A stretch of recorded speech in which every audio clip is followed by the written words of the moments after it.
Welcome to the Quiet Warrior Show, where we help top leaders find their pathway to incredible success and a lifetime of happiness. Here is your host, Tom Dutta, the Quiet Warrior.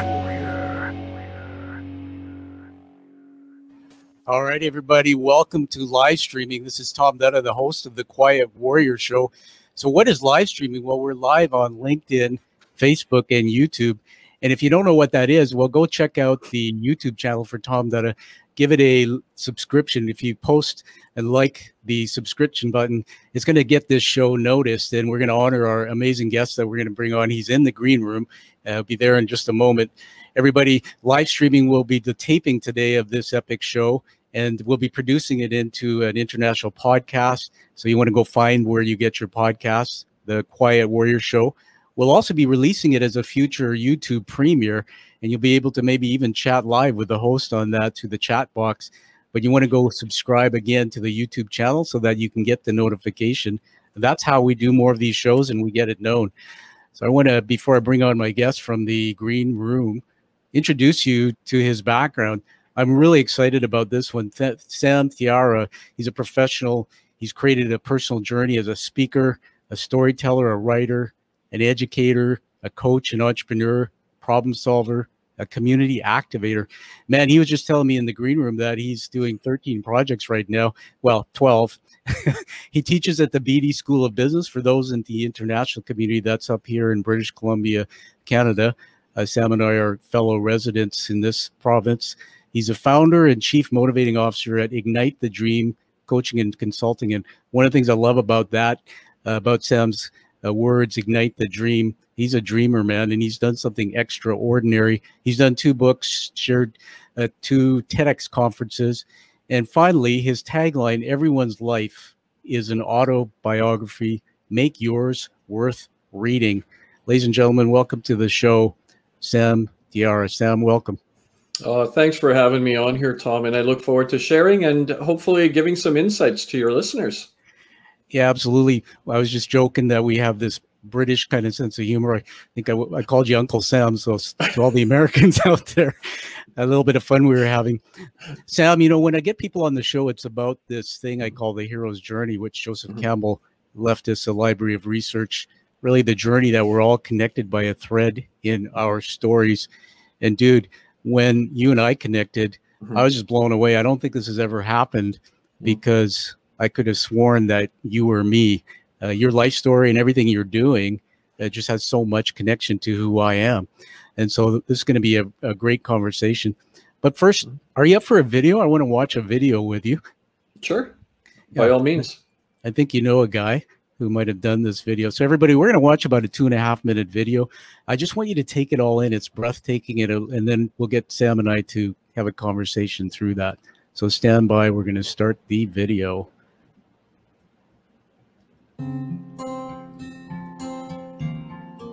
Lost and found, seeking the past and finding myself.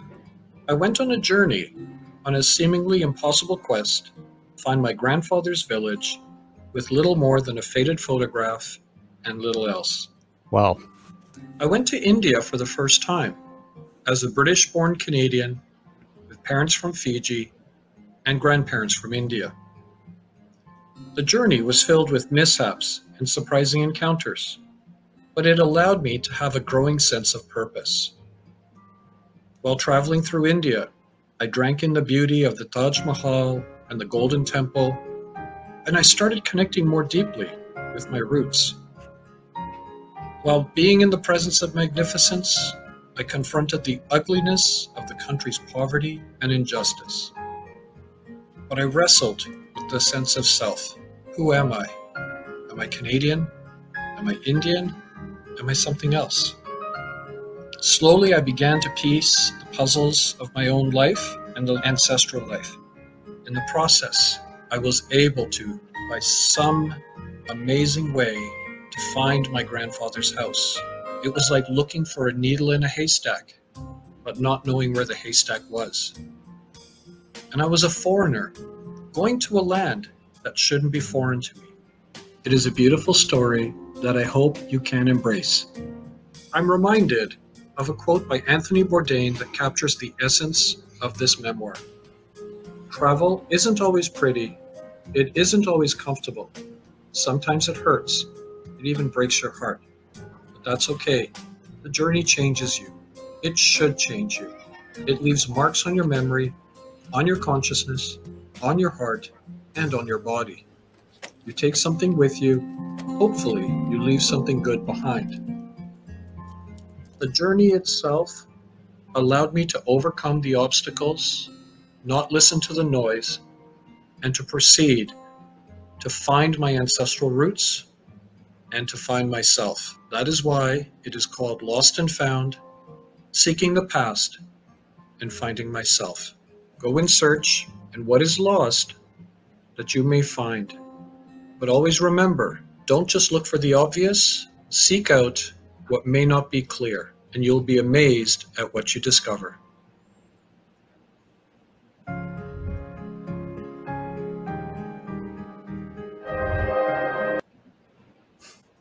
All right. I'm just going to turn that off there, Sam. Mm-hmm. Wow. Does that ever get old? I know that was a preview video for the new book.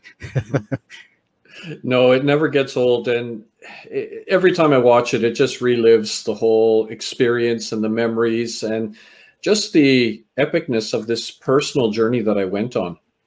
Yeah, absolutely. Now, I want to tell everybody that we have the book here. Can you hold it up there, Sam? We're just going to focus on you there. There it is. It's a beautiful book. Thank you, Sam. Everybody, I highly recommend you get a copy of Sam's book.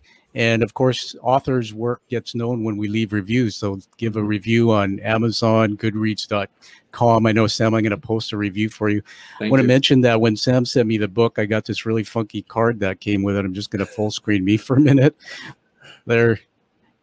Little thank you card. Now, not many people write thank you cards. Sam did that for me. And then there's a passage that says, "Who you are never goes unnoticed." It really touched my heart. So, Sam, let's get into it. I wrote down a question on my page that was in my mind. They say that we're seekers and we go on an adventure. And for some, we hear this call to adventure through our life. Many don't always answer the call. Many have not ever done a journey like you did. They say sometimes it's when there's not good things happening in life that cause us to answer the call. I was reading in your book about your early years and just growing up and it being conflicted maybe about your identity and then looking for that. What was the moment where you knew you had to do this? Right.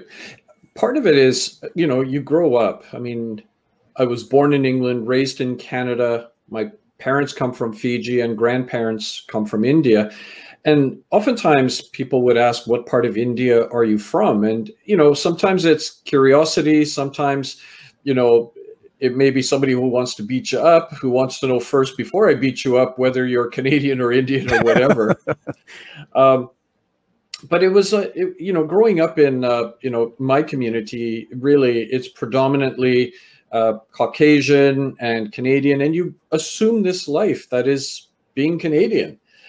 And for me, when I started going to university, I started being exposed more to a more global community and seeing more of individuals who came from India or other parts of the world who had embraced their own, Indian identity. And that was part that was really missing from my life. And the more I got exposed to these individuals, the more I started asking these questions of myself, of my foundation and who I am as an individual.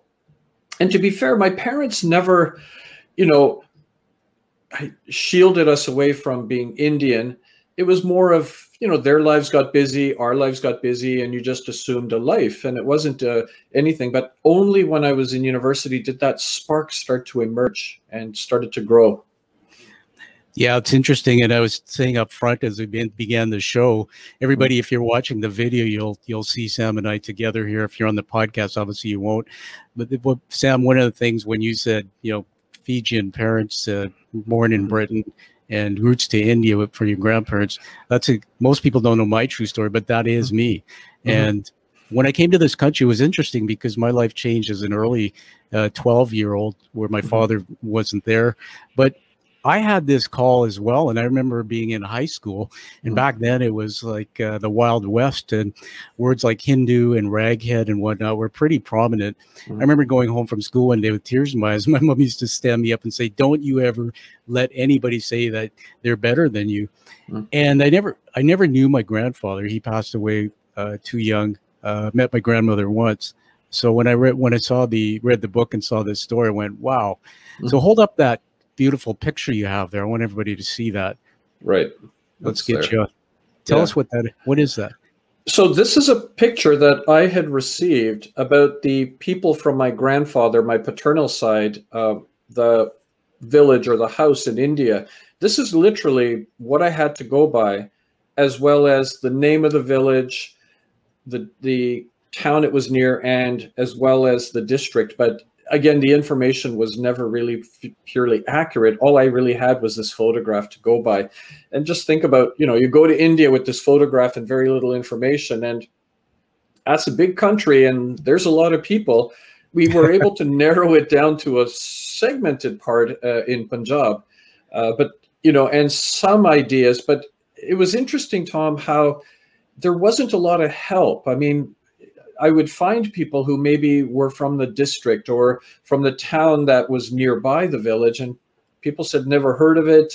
I think the name is wrong, or even to the point where, why are you even searching? Because, you may not even get a good reception. There wasn't really any, yeah, you go for this and you look for this.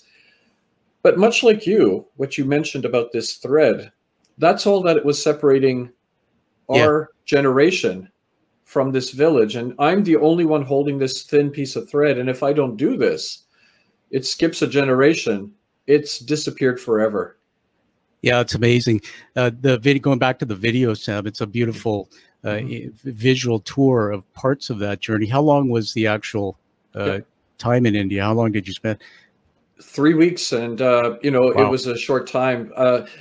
Part of it is, we had the 3 weeks and, not being to India ever, I wanted to see its magnificence, but equally at the same time, not as a voyeur, but I needed to experience even the poverty. And this, what emerged out of this is the term for me, tourist and traveler. And what I mean by this is and there's nothing wrong with being a tourist, but a tourist just wants to see, but a tourist does not want to experience. Whereas I wanted to eat the local food at the dabbas, the roadside cafes. I wanted to walk the streets. I needed to see the poverty on mass scale, but not because of a voyeur and saying, oh, look, this is cool while eating a sandwich. I needed to see and experience India in all its magnificence and all its challenges. But what I really found by being open to this experience is, yeah, the poverty was difficult for me to see, but I also noticed this tremendous resilience in the people.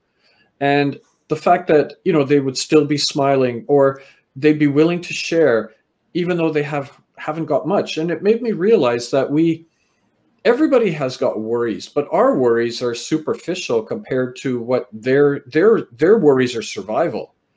Our worries are, well, do I buy the shirt or don't I buy the shirt? Or, that's right. And I mean, yes, granted, even, here we have, people with ailing health, and that's a worry. And I can totally appreciate and value that. But I think the perspectives are shifted and changed. And it really was an eye-opening experience, which I wrote about when I saw the poverty for the first time and how significant that was as a option. Because as a community activator, my life revolves around, rolling up my sleeves and trying to solve problems and support and help. And the scale that was in India is just en masse, and it was just impossible to do anything. Yeah, it's amazing. I have to say, I watched the movie Slumdog Millionaire years ago, and I've had some friends who went there. One of them said he cried. He was a CFO, so very hardened kind of person, tough in business. He said it changed his life. When we were watching that video, there's moments in it of that. And one of the things that I've always struggled with, Sam, is my father was trying to educate me about India a bit and the caste system, and here somebody's on the street and you go by and people can give them some money or help them. In your book, we really learned about you don't do that. No. And there's many reasons. Everybody, we're talking about the book Lost and Found. I get to show it now.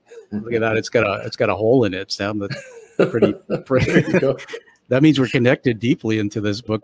And that is some of the things I learned from the book. Why I love this book so much is I'm seeking and searching for my roots, and you taught me a lot, particularly about the faith side of it, Sikhism.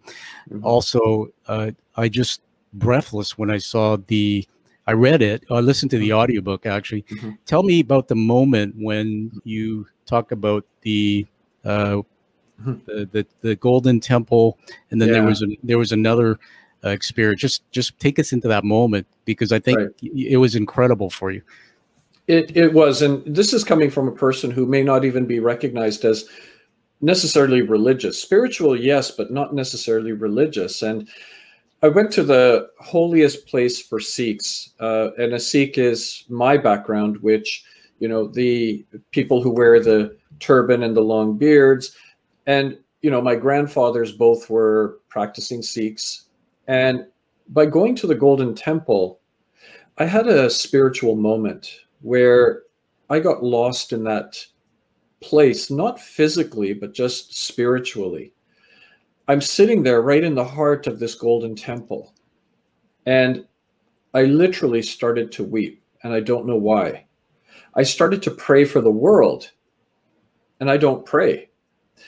It felt like somebody had come and wrapped a blanket around me. And, it was interesting because I've had these spiritual moments, even, if I'm in the woods, or, if I've visited certain places, and there's this connectedness. And what I found is part of it is also, it's almost like it gave me this spiritual blessing that you're doing the right thing by going in search of this village.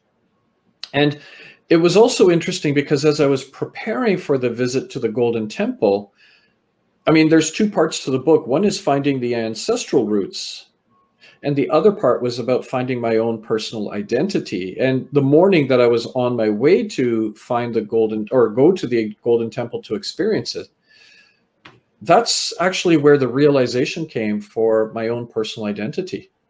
Wow. Who is Ajit? Yes. So I was born Ajit, and it's a very fitting name. It's a beautiful name. It means unconquerable and a winner. And it really resonates with regards to who I am. Yeah. But when I was about 2 or 3 years old, I was born in England.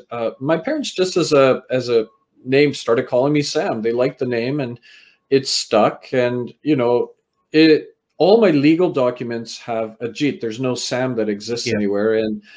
And when I'm with anyone, everyone refers to me as Sam. So it was more, again, not so much that my parents wanted to Canadianize or Britishize my name. It was more of just a pet name, and it stuck, and everybody calls me Sam. Saying that, there are a few people who just refuse to call me Sam. They're like, Ajit is such a beautiful name. And I think what we need to do is revive it. They said, go and change your name back. Well, I said, I don't even have to change my name. All my legal documents, but the only challenge is I may not respond because of the fact that, Ajit and Sam, it may take a few minutes for me to register that. Oh, wait, you're calling me. I've already coined a couple. We'll call you Sajit or a jam or something. There you go. I play guitar. We can go have a jam, man. There we can. What's interesting, I just want to riff on that point. Everybody, this is a teaching moment. I spend time mentoring young South Asians. We can turn on the TV, Sam, and we can watch some of the comedians. One comes to mind, but I forget his name sometimes. And we can poke fun at ourselves just because we are who we are. And so everybody, you heard Sam say born in England. Well, so was I. One of my parents named me Thomas. Of course, my second name is Ashok, which is Dad's name. I have a third name, believe it or not, Harold. I was trying to figure out what is my mom and dad named me after the doctor that delivered me, believe it or not. And what I found is when I came here, I don't know if my parents Canadianized it for any reason, but I have a younger brother, Glenn, and an older brother, Robert. I found coming here for a while, and I'm not always proud to say it, trying to hide the fact that I had roots to India. People would say, "Are you Indian?" And I would say, "No, I'm Fijian." And I don't know why I would do that. But here's the thing, Sam, which you taught me, dude. It started happening 2-3 years ago. I started pulling out my Gandhi DVD, one of the best movies, and watching it. And then I would find, my wife Anna would tell you, I would find movies, and Mother India was calling me. I've never been there, as I said, but there was something in me, and then my father passed away in January 18. And when I was in the house, my dad, was practicing his faith, but he was back in Fiji. He became a Mormon. And then when we came here, became a Catholic because Mom said. It's just weird. So I want to give it back to you on this. I found people say, "What's your gut punch?" My gut punch to find my roots was there was a hole in my soul, because I think I feel that living that early part of my life in denial doesn't release me from the pain of my experience with my father. I think when I'm really searching to find his roots, so that I can finish that journey and I can honor my dad. I should have been out there saying, "I'm proud to be Indian. Yeah, I was born in England, and here's where I'm from." So thank you for blessing us with that big part of your story. The next moment in the video, and everybody go back and watch this video. It's at the early part of the production here. Is the moment you saw the house. Now, we're not going to be a spoiler here, because there's a story. Man, I wanted to punch you when I was reading your book, and something that, what I'm talking about. And I'm going like, really? But the moment you saw that house, tell me what you felt. Tell me the experience. Just bring us into that.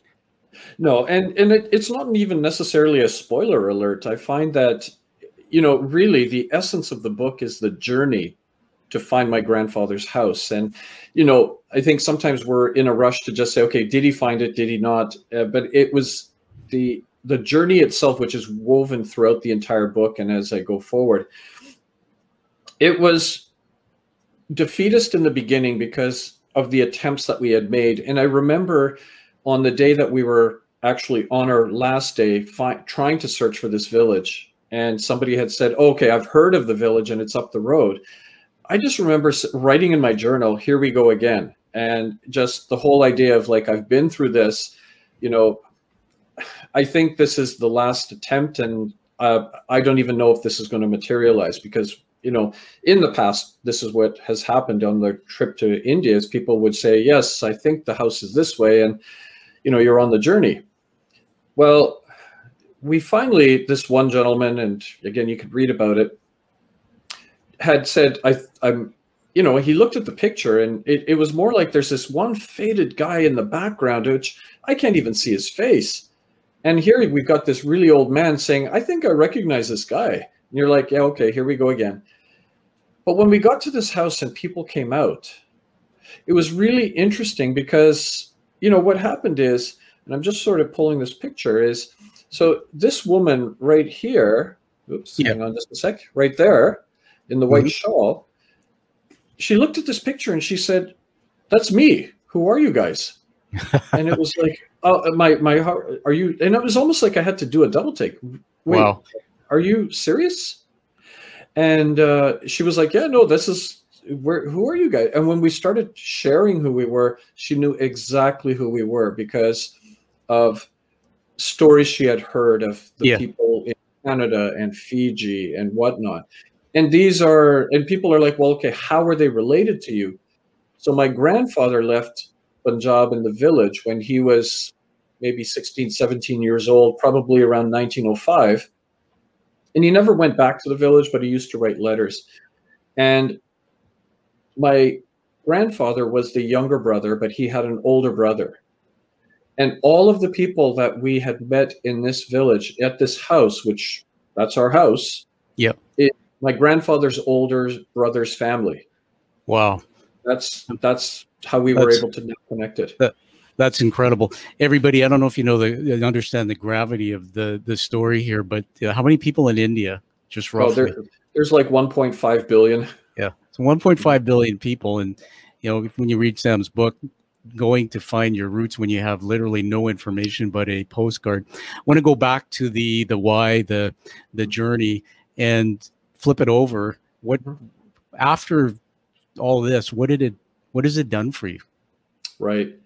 It's given me more of an emphasis to help and support people in their journey. I've had numerous people come up saying, you know, great story, and I really, you know, enjoyed it. Something I've always wanted to do was to go search for my roots, but, you know, we have even less information.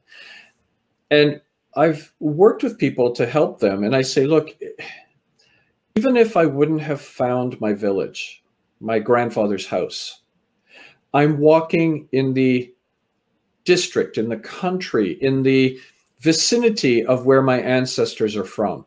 Even if I couldn't find the exact village, I'm in the vicinity of where my ancestors were. And I always ask people, I was talking to somebody recently who said, you know, our roots go back to Sicily and Italy, and, you know, we have nothing to go by.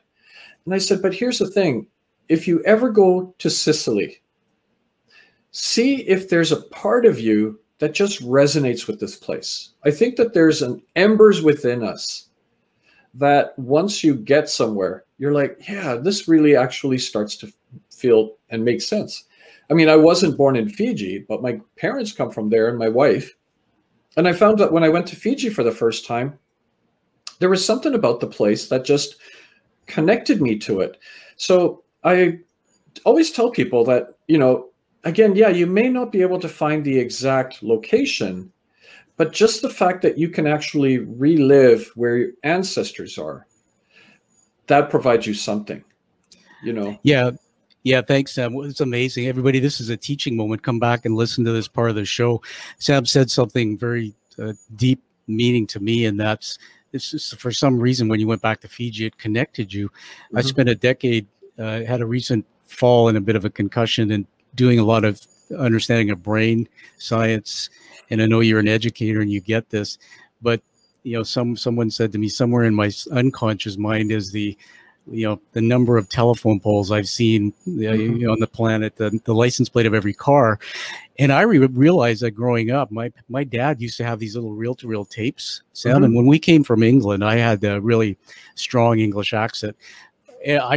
All this stuff started coming out because I'd blocked it, but my dad would be proud of putting up the reel-to-reel projector, the big screen, and we would sit when people came over, relatives, and he would show these things. And so in my unconscious mind are images of India, images of my granddad, and I can't unlock it. When I set foot in India, I know that that's, my brain's going to say, wait a minute, that appears to be that.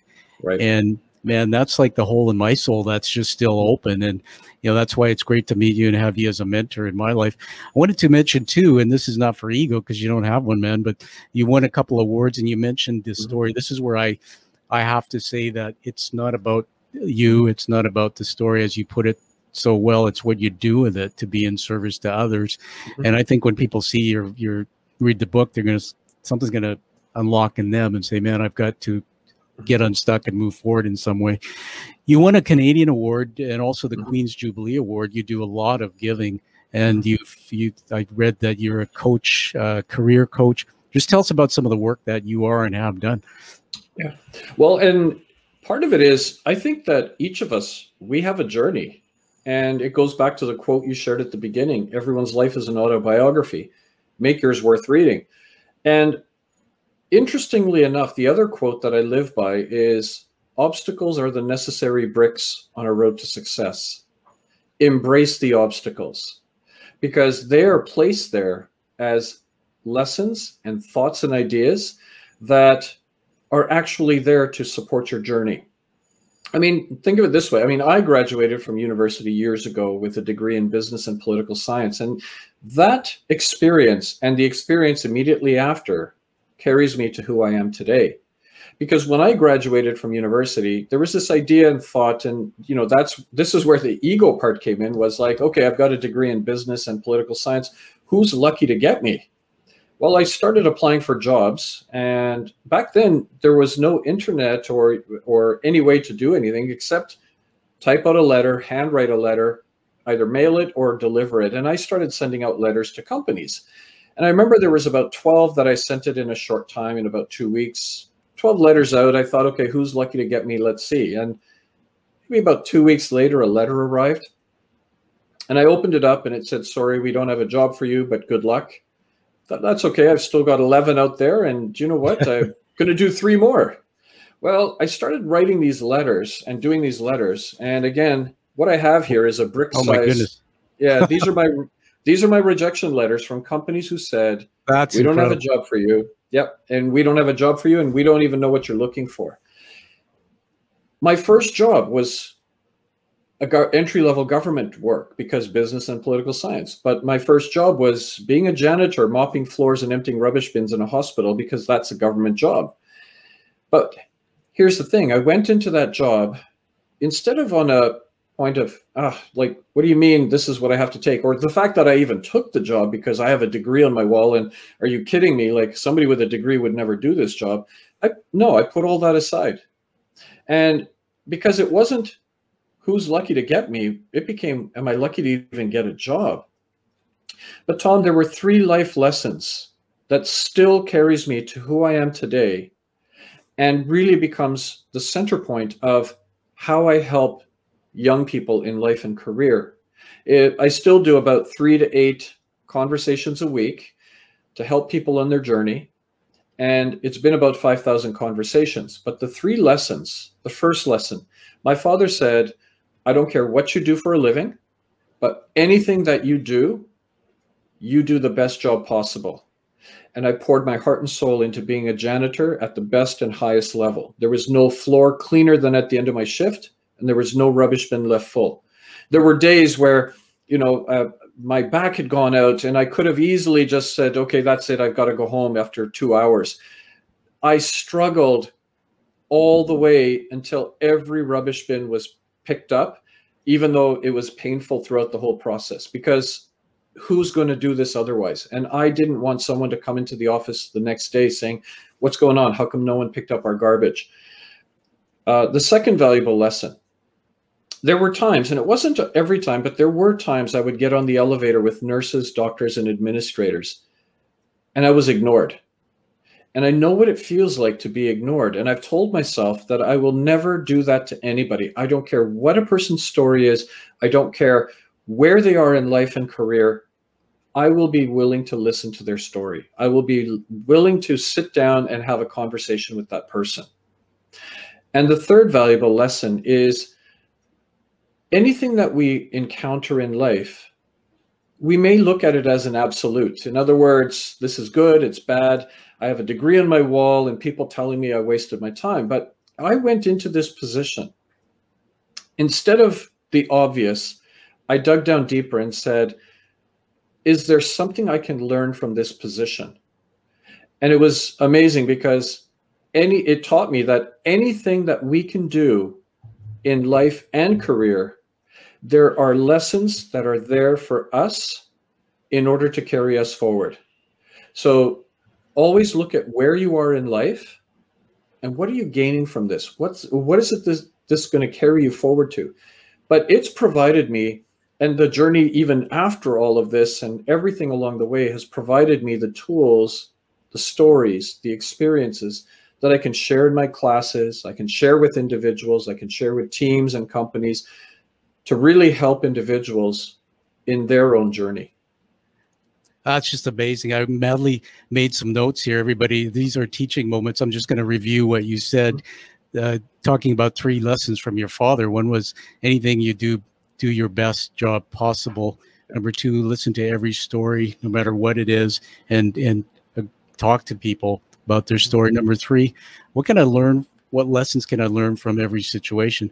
It's funny, Sam, why I'm playing that back is it has such a deep meaning at this chapter in my life. I know you and I are going to get together and have some coffee. And, I haven't told you the extent of my current situation, but I had a bit of a mishap, a slip and fall a few years ago.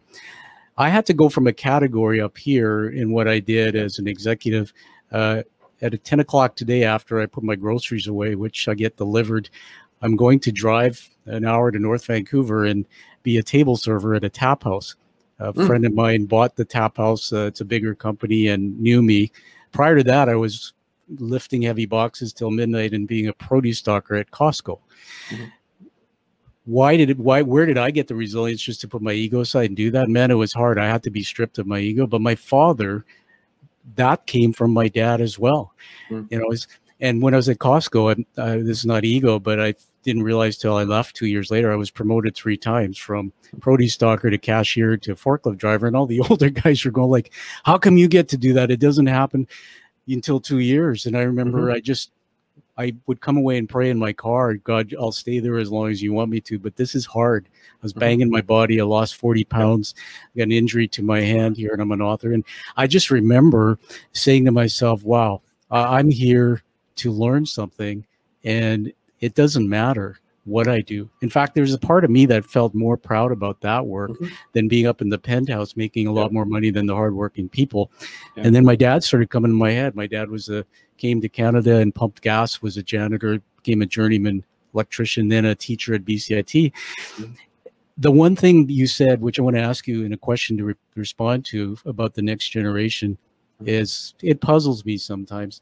I meet a lot of South Asian young folks. Let's say they're in their 20s to 30s, and they grew up with belief systems from their traditional parents that you have to be a doctor, you have to be a lawyer, and they go through life feeling they're letting people down, and they feel unhappy and unworthy, and they're living in this place where they want to separate their culture and they just want to escape. Let us be adults, let us marry who we want.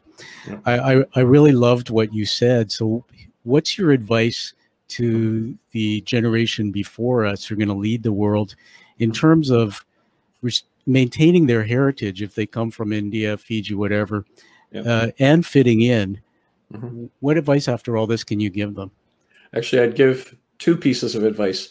One to the parents: let the kids be who they are. They are going to be fine, and they're going to do exceptionally well. I can appreciate and understand the parents where they're coming from. They want their kids to have a good life, comfort, and all of that. But equally at the same time, if you're not in the right journey, if you're not on the right train, you're destined for unhappiness. And what I've tried to share with parents first, as we'll talk, and then I'll talk to the younger audience later, but in a couple of seconds. But for parents, it's like, trust the intuition and the initiatives that your kids have, especially because I'm in that space with their kids, like 17 years now, mentored and coached and had about 5,000 conversations in this regard. I have a really good sense and idea about this, is the fact that they're very proud of their heritage, but they're also struggling to discover, where they fit in and who they are. And for the young people, what I've found is I am surrounded by greatness. I mean, you hear all these stories of, people that are wasting their lives, or, they're getting involved in activities that aren't great. But equally, what we never hear about are the stories of, and there's so many of them, of people that are doing so many tremendous great things from so many different backgrounds. And I think and I talk about this in my book as well, is this whole idea that when it comes to your ethnic makeup or cultural background, I remember, and I write about it in the book, is the fact that my life was always a thali. A thali is a platter with segmented dishes.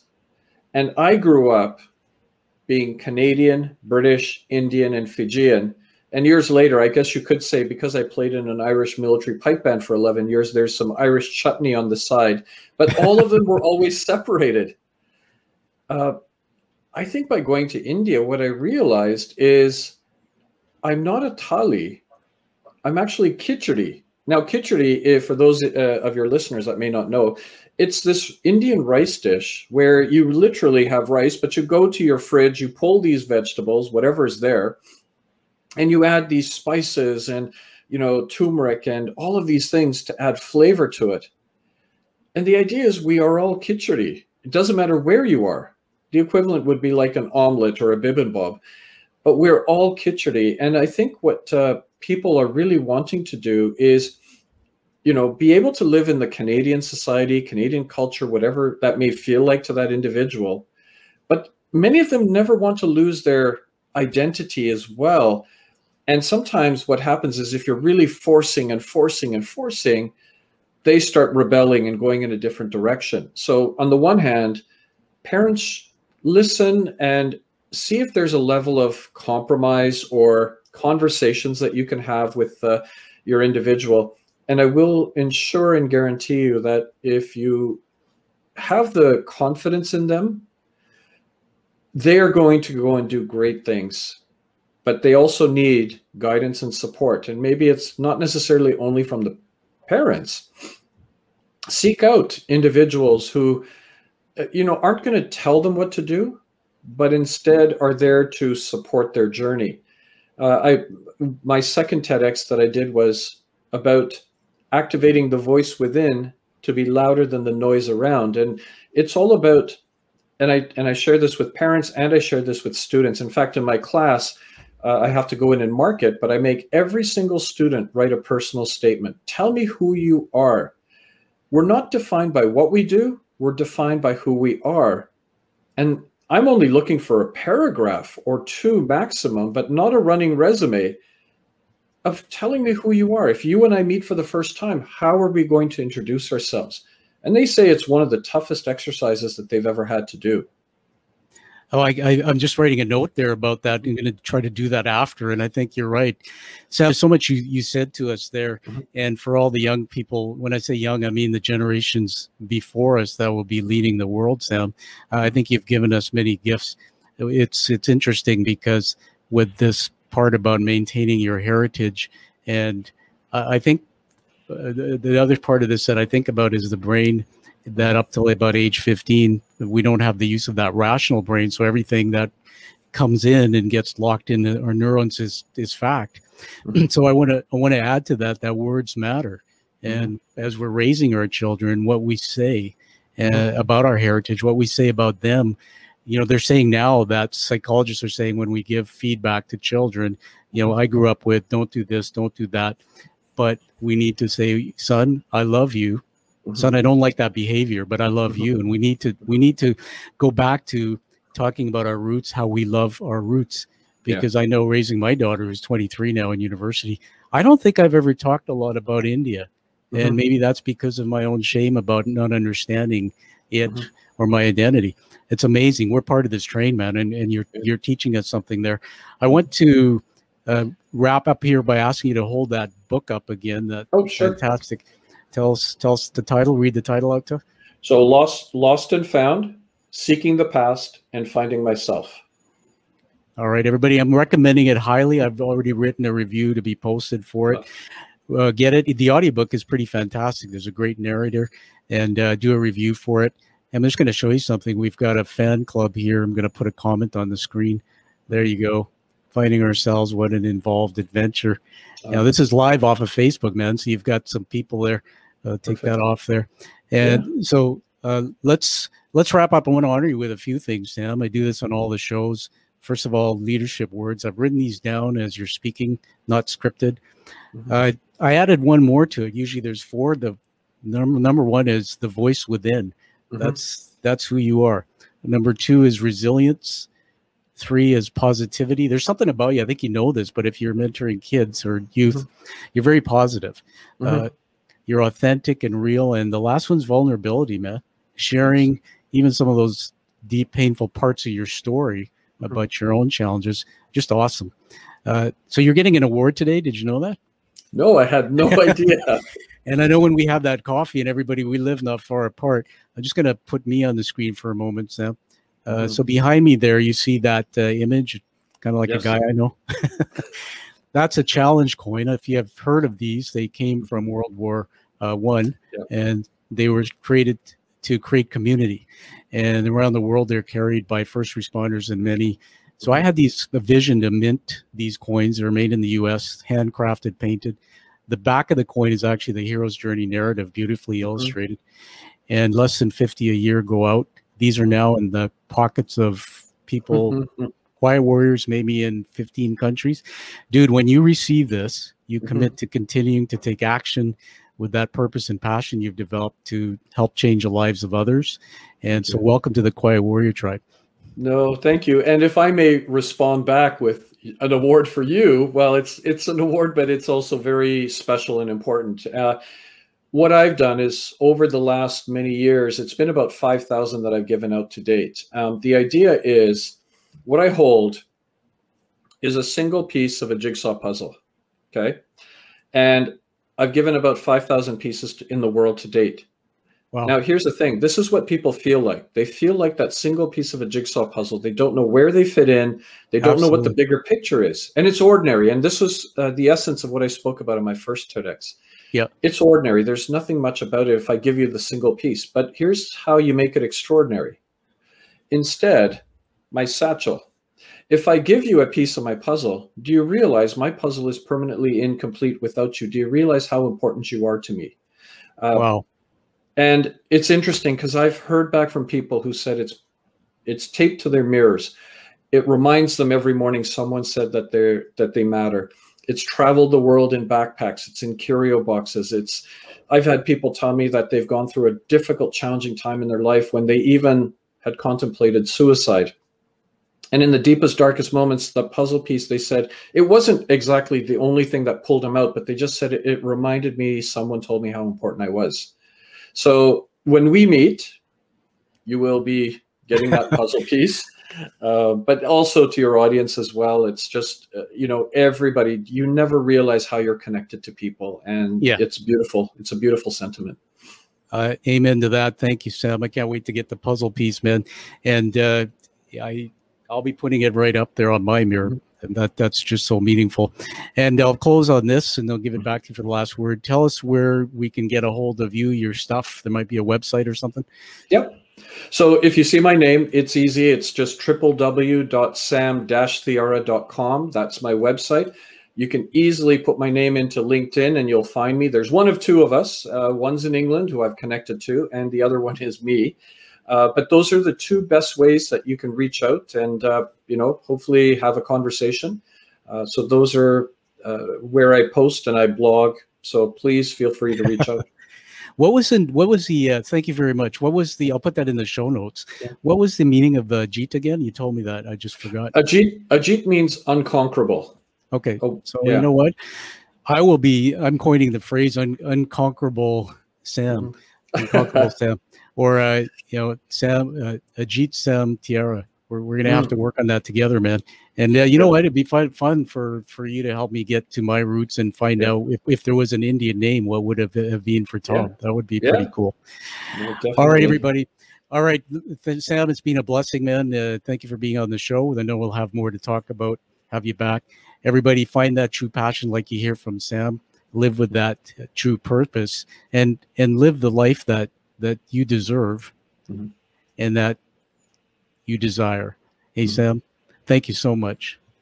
I appreciate it, Tom. It's been a pleasure, and I look forward to more conversations. You're welcome.